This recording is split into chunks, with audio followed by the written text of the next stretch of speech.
ஏங்க நீங்க எதுக்கு இதெல்லாம் பண்ணிட்டு இருக்கீங்க? ஏய், இது என் உரிமடி. உனக்கு நான் பண்ணாம வேற யார் பண்ணுவா? உங்க அப்பனால கூட பண்ண முடியாது. ஐயோ, எனக்கு வீட்டு வேலை நிறைய இருக்கு, பெண்டு கலண்டுரும் போல. நான் உனக்கு ஹெல்ப் பண்றேம்மா.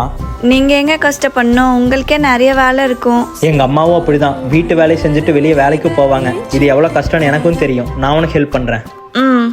ஏங்க ஃபங்க்ஷன் வேற வருது, பார்லர் கூட்டு போறீங்களா? ஹேர் ஸ்பா பண்ணணும்.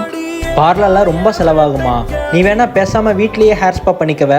என்னோட ஹேர் ட்ரையாக இருக்கனால ஹேர் ஸ்பா பண்ணலான்னு பார்த்தா க்ரீம்ஸ் எல்லாம் ரொம்பவே எக்ஸ்பென்சிவாக இருக்குது. நான் ரொம்ப நாளாக ஆல்ப்ஸ் குட்னஸோட ஃப்ளாக்ஸீட் ஜெல் யூஸ் பண்ணிட்டு இருக்கேன். ஸோ அதை வச்சு ஒரு ஹேர் ஸ்பா வீட்லேயே பண்ணலான்னு பனானாவை ஃபைன் பேஸ்ட்டாக கிரைண்ட் பண்ணிட்டு அதோட ஆல்ப்ஸ் குட்னஸோட ஃப்ளாக்ஸீட் ஜெல் மிக்ஸ் பண்ணி நம்ம ஹேர் ஃபுல்லாக அப்ளை பண்ணிட்டு 30 மினிட்ஸ் ஆஃப்டர் ஹேர் வாஷ் பண்ண. ஸோ அதோட ரிசல்ட் பார்த்தீங்கன்னா நம்ம ஹேர் ரொம்பவே ஷைன் அண்ட் ஸ்மூத்தாக ரிஸ்க் ஃப்ரீயாக இருக்கும். This product is exclusively available on purple.com. நீங்கள் இந்த QR கோட் ஸ்கேன் பண்ணி பை பண்ணிக்கலாம்.